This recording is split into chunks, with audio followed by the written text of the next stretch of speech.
सुप्रभात प्यारे बच्चों, आज हमने चंद्र बिंदु की मात्रा पर आधारित पृष्ठ पढ़ा। तो अब हम इसी मात्रा पर आधारित लिखित कार्य अपनी कार्य पुस्तिका पर करेंगे। तो कार्य शुरू करने से पहले पृष्ठ के ऊपर हम दिन और तिथि लिखेंगे और फिर कार्य का शीर्षक चंद्र बिंदु मात्रा वाले शब्द। तो बच्चों अब हम चंद्र बिंदु मात्रा वाले शब्द लिखेंगे। तो बच्चों जैसा कि आपको पहले बताया गया कि जब हम किसी स्वर या व्यंजन के साथ चंद्र बिंदु की मात्रा का प्रयोग करते हैं तो आवाज हमारे गले से होकर नाक से निकलती है। तो अब इस चीज को ध्यान में रखते हुए हम शब्द लिखेंगे और उन्हें उच्च स्वर के साथ बोलेंगे। तो सबसे पहला शब्द है अंगूठी। अंगूठी, अंगूठी। अगला शब्द है चांदनी। चांदनी।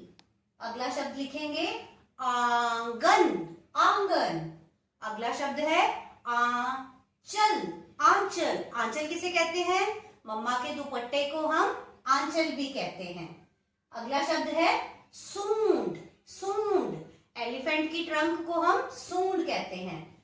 बांस, बैम्बू, बांस। हंसना, हंसना। भंवरा, भंवरा। बच्चों भंवरा एक इंसेक्ट होता है जो कि फ्लावर के ऊपर से उसका मिठास चुराता है। अगला शब्द है झांकना। झांकना का मतलब छुप कर देखना। और जो अंत में शब्द है वह है बांसुरी। बांसुरी। तो बांसुरी जैसा कि आप जानते हैं कि कृष्ण जी कान्हा जी बजाते हैं, तो इसके बारे में तो आपको पता ही है बांसुरी क्या होती है। तो बच्चों इस प्रकार से आप चंद्र बिंदु की मात्रा पर आधारित ये सारे शब्द अपनी कार्य पुस्तिका पर लिखेंगे। चलिए अब अगला कार्य करते हैं।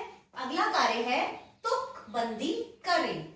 तो बच्चों तुकबंदी आप सबको आती है, तो पहले हम देखेंगे कि हम किस शब्द से तुकबंदी करेंगे। आज हम झाड़ियां शब्द से तुकबंदी करेंगे। तो बच्चों एक झाड़ी होती है और जब उसे अनेक में बदलते हैं तो वह झाड़ियां बन जाती हैं। तो झाड़ियां से जो तुकबंदी बनेगी वह है साड़ियां। साड़ियां। गाड़ियां। गाड़ियां। एक गाड़ी अनेक गाड़ियां। पहाड़ियां। पहाड़ियां।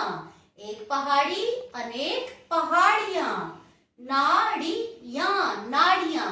बच्चों आपकी बॉडी में जो वेन्स होती हैं, आपको अपने शरीर पर ग्रीन कलर की वेन्स दिखाई देती हैं, उन्हें हम हिंदी में नाड़ियां कहते हैं। अगला शब्द है फुलवाड़ियां। फुलवाड़ियां। फुलवाड़ी वह होती है जहां पर बहुत सारे सुंदर सुंदर फूल लगे होते हैं। एक फुलवाड़ी और अनेक फुलवाड़ियां। तो बच्चों आपको समझ आया कि आपने तुकबंदी कैसे करनी है। तो इस प्रकार से आप इस सारे कार्य को अपनी कार्य पुस्तिका पर सुंदर लिखावट में करेंगे। धन्यवाद प्यारे बच्चों।